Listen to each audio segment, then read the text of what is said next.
This is The Stone Truth. I am Chrystal Stone. Thank you guys so much for listening, whether it's on iTunes, Google Play, or at crystalstone.com/thestonetruth.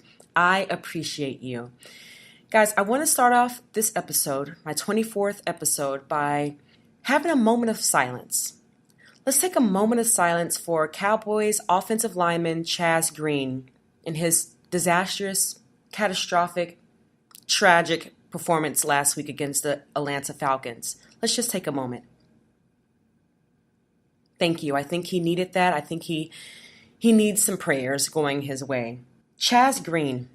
I don't know if I can put into words how I feel about Chaz Green after watching what I saw last week, after I watched what amounted to attempted murder on the star quarterback of the Dallas Cowboys, Dak Prescott, being sacked a record 8 times in one game, 6 of them coming from the same player, Adrian Claiborne, and he ends up making $750,000 because of those 6 sacks in that one game. So not only did Chaz Green almost killed Dak Prescott, embarrassing the Dallas Cowboys in his terrible effort replacing Tyron Smith, but he also made Adrian Claiborne a richer man. So I just wanted to take a moment because I think he needs it. I don't like to dwell on losses too long because another game comes literally 7 days later. But let's talk about the Cowboys' devastating loss to the Atlanta Falcons. This was a winnable game. The Atlanta Falcons have not looked like the Atlanta Falcons that were in the Super Bowl just this past February. The same Super Bowl in which they dropped a 28-3 lead, by the way. The Atlanta Falcons came into the season struggling. They were 4-4. This should have been a winnable game for the Dallas Cowboys, and all of Cowboy Nation, analysts, pundits, commentators, everyone, you name it, was concerned about the Dallas Cowboys being able to succeed without Ezekiel Elliott. Ezekiel Elliott lost his last court case or his last appeal, rather, to receive the preliminary injunction, so he has to serve his games. And this past Sunday was the first game without Ezekiel Elliott, and all of Cowboys Nation was worried about it. But no one could have predicted the injury to Tyron Smith being so severe that he didn't play against the Atlanta Falcons. And coming into this season, yes, I knew that the Cowboys' offensive line had to go under some changes. There was the retirement of Doug Free, and there was Ron Leary leaving in free agency to go over to the Denver Broncos. But I thought, okay, we still have 3 Pro Bowlers on the team: Travis Frederick, Zach Martin, Tyron Smith. And then we have some good, reliable backups in Emmett Cleary, Chaz Green, and Jonathan Cooper, Byron Bell. I figured going into the season that the Dallas Cowboys offensive line should be good. It wouldn't be as great as last year, but it should be pretty okay. And we saw this season, the first few games, it did take a little while for the Dallas Cowboys offensive line to sort of gel together and sort of get together on the same page and start protecting and allowing for the run game and allowing Dak Prescott to do what he needs to do as the quarterback. But no one could have foreseen how tragic it was for the Dallas Cowboys to not have Tyron Smith there at left tackle. Everyone was concerned about Ezekiel Elliott. No, it was definitely Tyron Smith's absence that doomed the Dallas Cowboys. And not only was it his absence, it was the Dallas Cowboys coaching staff, Jason Garrett, particularly Scott Linehan, the Cowboys offensive coordinator, and their inability to adjust to what was going on the field. Chaz Green allowed 5 sacks all by himself. He was a New York City subway turnstile, all right? Everyone could get through. In fact, this time, there was only one passenger, and it was Adrian Claiborne. I shouldn't laugh at these things because I was so devastated on Sunday. But looking at what the Cowboys did wrong, not only did Scott Linehan and Jason Garrett and the Cowboys coaching staff leave Chaz Green in the game way too long, they took too long to adjust and give him some help over there, putting a running back over there, putting a tight end over there, someone to help block. It was too little too late. Then in the fourth quarter, they finally put Byron Bell in there. Late in the fourth quarter, mind you. And Byron Bell, to me, the Dallas Cowboys had a good drive when he first got in. And then the next drive, he allows 2 sacks and under just 17 snaps. So he was just as bad. So you can imagine my fear going into this week, because it was just reported by NFL Network's James Slater on Twitter today that, according to her source close to the situation, her understanding is that Tyron Smith will not be playing this Sunday against the Eagles. I already feel sick to my stomach. I already feel sick on Sunday. Today is Thursday, and I'm already feeling sick on Sunday. I can tell you that right now. Because it isn't the lack of Zeke that's the issue. How can you establish a run game? Or how can Dak Prescott establish himself in the pocket, get comfortable throwing the ball when he's running for his life? And to add insult to injury, the Dallas Cowboys will also be without their leader of the defense, middle linebacker Shawn Lee. He's out for several weeks. We don't know how long he's going to be out. And Shawn Lee is not only is he the leader of this defense, according to Anthony Hitchens, who will be taking his place on that side of the field as a linebacker, he tells other defensive players where to go on the field. He tells everyone where to line up. And Anthony Hitchens even said that he's going to do his best to try to imitate him this week and get everyone lined up. Can you imagine? And now that I think about it, I look back on the previous games where the Cowboys lost, particularly the game against the Broncos. I believe Shawn Lee was out that game, or at least toward the end of the Green Bay Packers game, he was definitely out. And now I see it. The defense looks so lost when Shawn Lee is not there. It looks so unorganized, so lost. They're running all over the place. They're letting these splash plays go. There's receivers left and right on the opposing teams left wide open, and you're wondering what the heck is going on. And it's because they're without their leader. They're without that person to tell them, you do this, you do that, you go here, you go there. So my prayer is that Anthony Hitchens can step in, as he is saying that he has to do this week, in Shawn Lee's shoes and be that director, so to speak, on the defense. I went into this week knowing that the Dallas Cowboys were going to have to face the Philadelphia Eagles pretty afraid, after especially seeing what happened last week without Tyron Smith on the offense and without Shawn Lee on the defense. But now that I know that, according to the report that I mentioned earlier, Tyron Smith is most likely not going to play on this coming Sunday against the Eagles, I am absolutely petrified. I'm terrified. Why? Because the Atlanta Falcons last week came in with the 18th best pass rush. The Eagles are even better at 8th. The Eagles have the best defensive front in football. They're number 1. Their front 7 is number 1. They're only allowing 19.9 points per game on average, which is 10th in the NFL. They have the number 1 run defense in the NFL, and they're only giving up 66 yards per game on average. What's the strength of the Dallas Cowboys game? You guessed it, the run game. They've also only allowed 4 rushing touchdowns, which is the second best in the NFL. It's going to be a long Sunday night for the Dallas Cowboys. I'm so sick about Tyron Smith not being in Sunday's game. I want to break down to you why he's so important. I mean, we obviously saw it against the Atlanta Falcons, but just on a game-by-game basis, the Cowboys average 7.31 yards per play when he's in the game. When he's not in the game, they only average 4.5 yards. Imagine how significant that is in third down situations. Byron Bell needs help. Not only is it going to be a long Sunday evening for the Cowboys offense going against this number 1 run defense in the NFL, it's also going to be a long night for the Cowboys secondary. Carson Wentz is playing lights out football this season. The Eagles offense is averaging 31.4 points per game, which is the second best in the NFL. They are putting up 136.8 rushing yards per game, which is 4th in the NFL. And they're also putting up 377 passing yards per game, which is also 4th in the NFL. Their wide receiver, Nelson Aguilar, he's having a career best season. We're talking about the Eagles, guys. The Eagles. He's having a career best season. He already has 428 receiving yards and 5 touchdowns. And then, of course, the Eagles just added Jay Ajayi from the Miami Dolphins.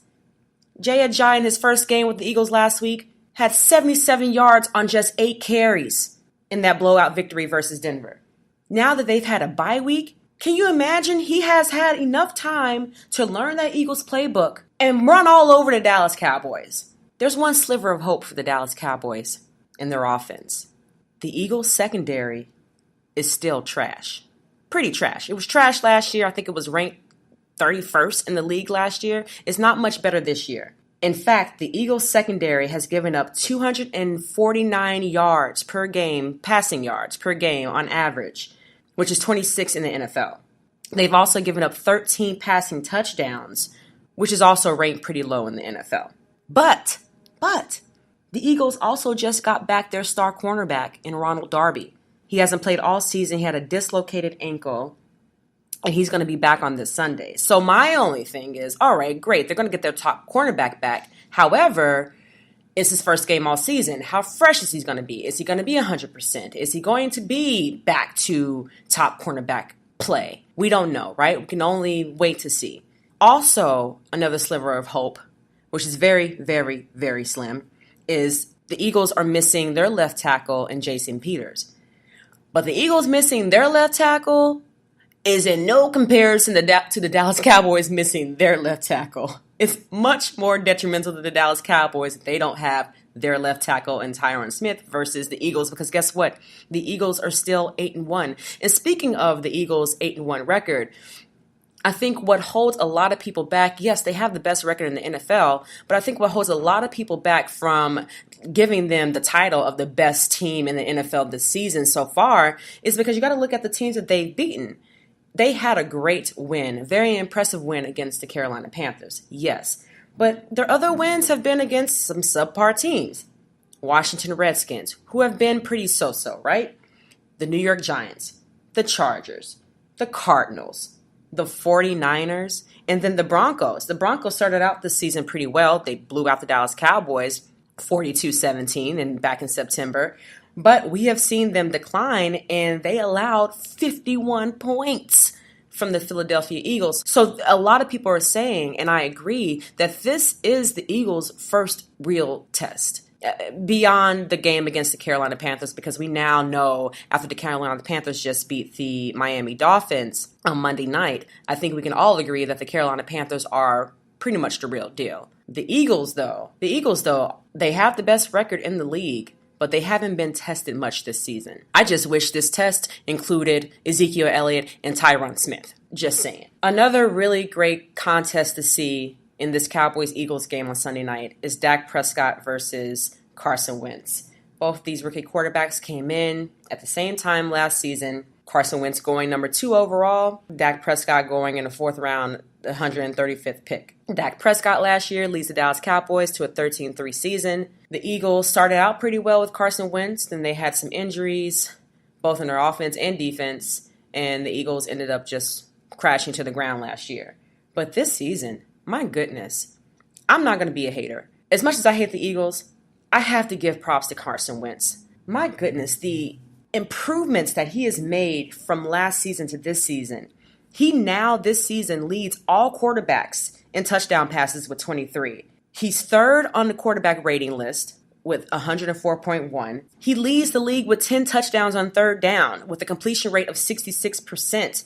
He has 15 touchdowns to no interceptions when he's in the red zone. He's playing spectacularly well. The Dallas Cowboys secondary is going to have a hard time with Carson Wentz on Sunday night. However, as well as Carson Wentz is playing this season, his completion percentage is only 60.5%, which is 28th in the NFL. He's also been blitzed more than any other quarterback in the league. But the other side of that is that Rod Marinelli doesn't like to blitz. So, I don't know, maybe Rod Marinelli, you might want to blitz Carson Wentz. And then looking at Dak Prescott, thank goodness the Dallas Cowboys have Dak Prescott because he makes very few mistakes. He has a current streak of 119 passes without an interception, which is 4th in the NFL right now. He has also run for 11 touchdowns, which is the most by any quarterback over the last 2 seasons. The only issue with Dak Prescott, and this is something that I mentioned in my podcast last week, is that connection with Dez Bryant, his deep ball accuracy. Dez Bryant and Tony Romo had a very special connection. Tony Romo could throw the ball up and Dez Bryant could find it and bring it down. That chemistry, it's not there yet. Dak Prescott seems to have that chemistry with Terrence Williams, a lot of times with Bryce Butler. We've seen it last year. He put Cole Beasley on the map, and every now and then with Jason Witten. But with Dez Bryant, it doesn't seem to be there, and the Dallas Cowboys need it to be there, especially with what is lacking without Ezekiel Elliott being on the field. So in summary, I have to be honest. I'm not very hopeful about this game. I'm a diehard Dallas Cowboys fan. I always root for my Dallas Cowboys. I never, ever root against them. But I am also realistic. And I know that this Sunday evening is going to be a tall, tall order. Any other given Sunday, with Tyron Smith on the field, with Ezekiel Elliott on the field, with Shawn Lee on the field, I'd have a lot more confidence and say, absolutely, the Eagles should be afraid. But the Cowboys are missing 3 key players, both on offense and defense. This is going to be a struggle Sunday night. And the Cowboys are going to have to play a game with very little mistakes. And the Cowboys are going to have to hope that the Eagles just have a bad day in Dallas. Just a brief word about Ezekiel Elliott's suspension. It was reported late yesterday that Ezekiel Elliott has accepted his suspension. He has ended his attempts to appeal. He had a hearing coming up on December 1st, I believe, and he has decided not to go through with that and just serve his suspension, which I can't be too mad at it. He's already going to have to serve 4 games at least anyway, and what's 2 more games? Just knock it out and get him back on the field. And I know I addressed this a little bit last week as far as should Ezekiel Elliott had taken his suspension at the beginning of the season and be back with the Dallas Cowboys this year or this week, at least this week. My only problem with that, I said it last week, I'll say it again. If it were you, would you not want to fight for your name if you know you did not do anything wrong, if you knew you were innocent of the allegations that are being thrown against you, for your reputation, for your name? Wouldn't you fight? And 2, the Cowboys lost 3 games with Ezekiel Elliott in those first 6 games. So, fine, if the Cowboys go 3-3 now versus 3-3 at the beginning of the season, what's the big difference? I say that with a smile because I know the big difference is that the Cowboys season isn't getting any easier, right, over the next few games. I just want the Ezekiel Elliott suspension to be over. But honestly, I'm not too concerned about that as much as I'm more concerned about Shawn Lee being out for a few weeks and we don't know what's going on with Tyron Smith. That scares me more than anything. Tyron Smith's absence keeps me up at night because everything begins and ends with the offensive line. Without an offensive line, offense can't do anything. Just look at the Giants. Without an offensive line, Dak can't have time to throw the ball. I know he said last week that he had opportunities, and I believe Jason Garrett admitted as well that they had opportunities to get the ball out quicker, and he didn't. But I can't put too much on Dak's shoulders when he's not protected. Dak Prescott went down 8 times last week. That's completely unacceptable and out of this world. One thing that really irritated me, though, as a side note, I know I was talking about the Ezekiel Elliott suspension, but just a side note because I just read it. Scott Linehan, the offensive coordinator, in response to what the Cowboys would do this week going against the Eagles if they are without Tyron Smith, he said, we don't want to overcorrect the situation. And, he used an analogy. If you take a pro golfer and he's a top player, well, if he has a bad game, he doesn't go out and buy new clubs.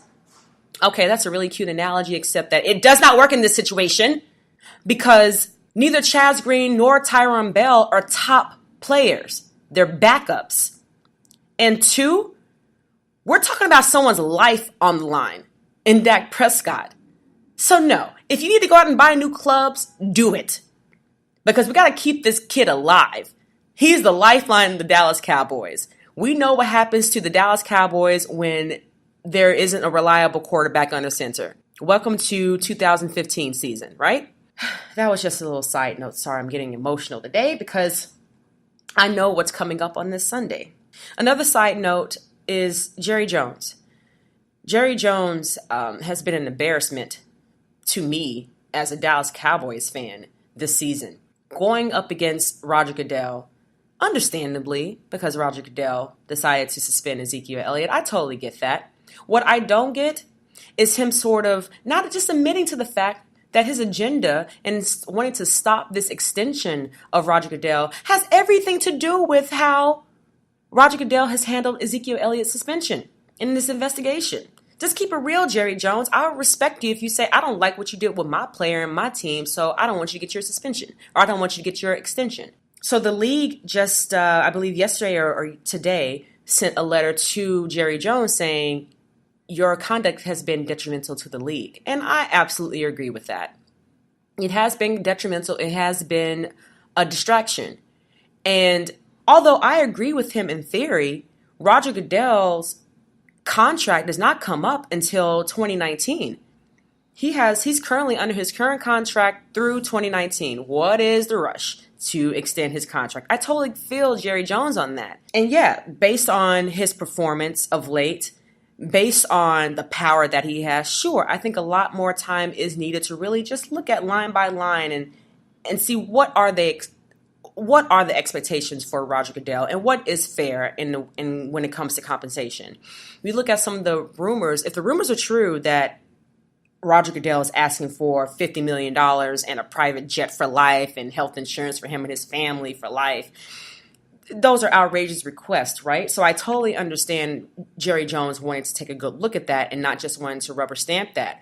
But I just want Jerry Jones to keep it real, because we know Jerry Jones was doing this just because Roger Goodell suspended Ezekiel Elliott. Not to mention, I'm pretty sure he had his hands in the whole Papa John's controversy with them coming out saying that the NFL's protest is the reason why their pizza sales are down. And then after making that comment on their earnings call, they lose $70 million of net worth to that company.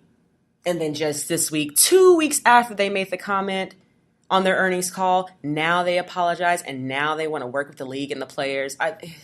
This season is so phony to me. I just wish people would just keep it real. Speaking of keeping it real, I think I'm getting really annoyed with pettiness and people who are being disingenuous. One of those people is LeBron James. Now, a lot of you guys know that I am born and raised in Dallas, Texas. Obviously, I'm a Dallas Cowboys fan, but I'm also a diehard Dallas Mavericks fan. I will never forget the NBA Finals 2010, the Mavericks versus the Miami Heat.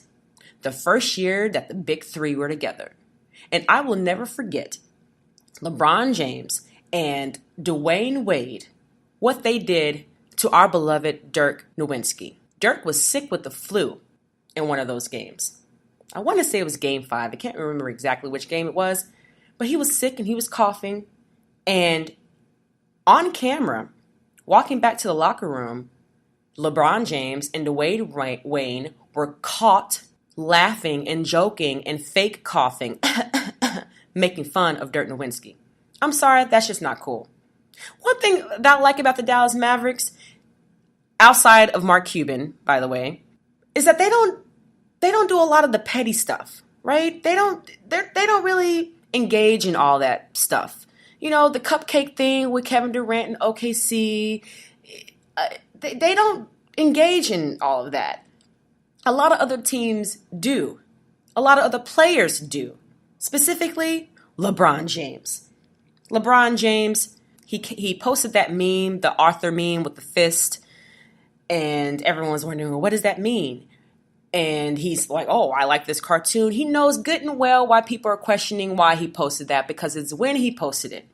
He posted it presumably right after the Boston Celtics, led by Kyrie Irving, his former teammate, won another game. And they're having a great season. They've only lost 2 games this season so far. And so the question is, well, then why did he post that meme? Is he upset that the Celtics are doing well because his former teammate left him to go play with the Celtics?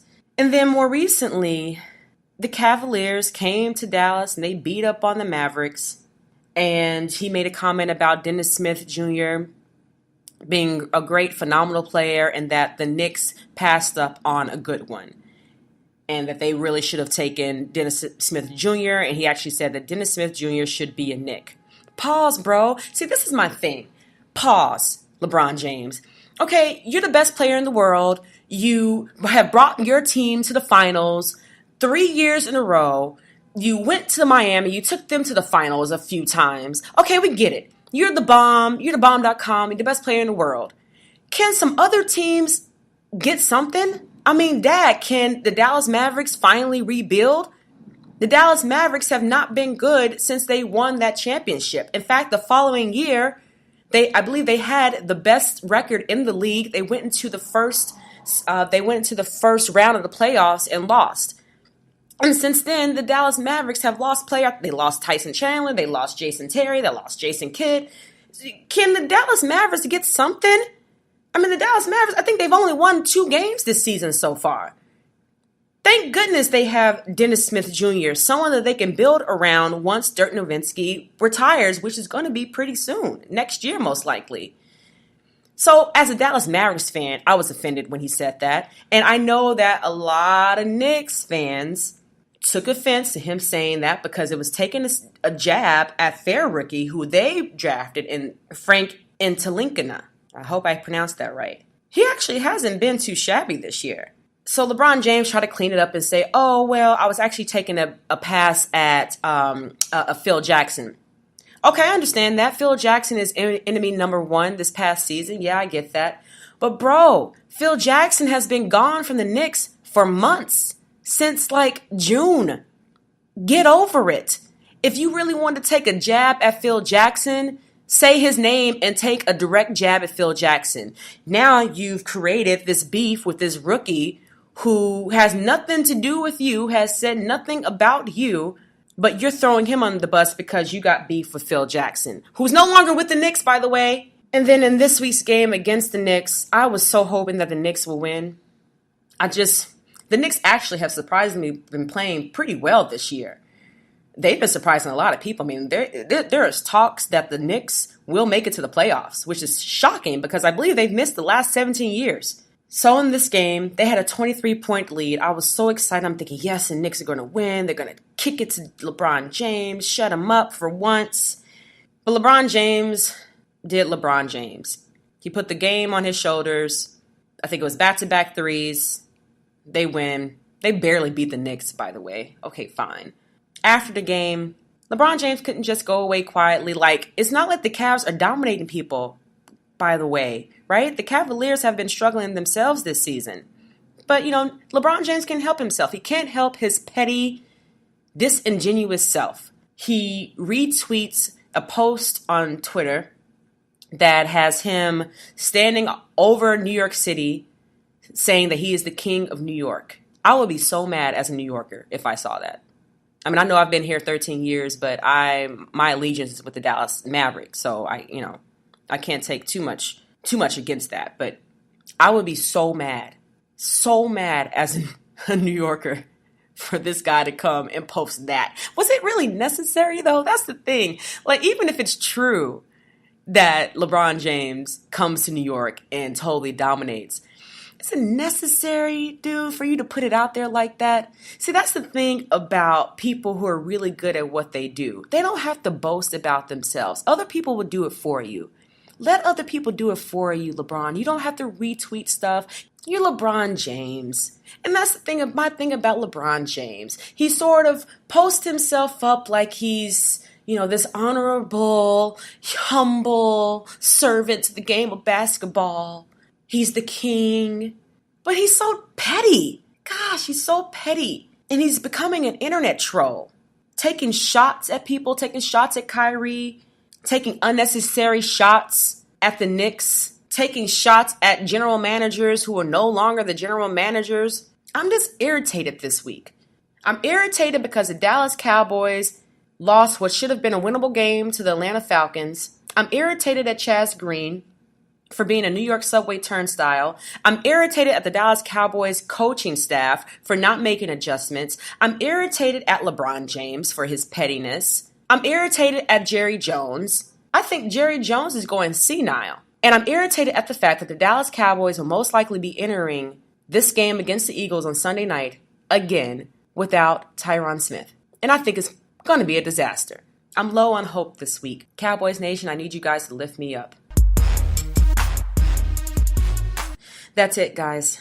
Sadly, that's it. I'm not in a very good mood this week because of what's going to happen on Sunday. I hope you guys are hopeful because I don't have a lot of it this week. This coming Saturday, November 18th, if you have some time, tune in at 12:30 p.m. on blogtalkradio.com to The Real Deal podcast with Courtney Harden. Courtney Harden is a friend of mine out of Philadelphia. He's a diehard Philadelphia Eagles fan. And of course, he had to have me on the show this week to talk about the Cowboys-Eagles game.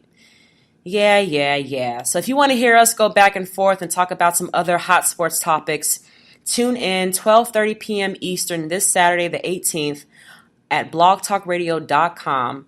I will be on with Courtney Harden of The Real Deal podcast.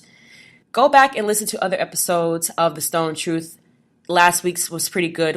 I went into what's going on with Jerry Jones. At crystalstone.com/thestonetruth. You can follow me on Instagram and Twitter at crystalstone_. Guys, say a prayer for the Cowboys. Until next time.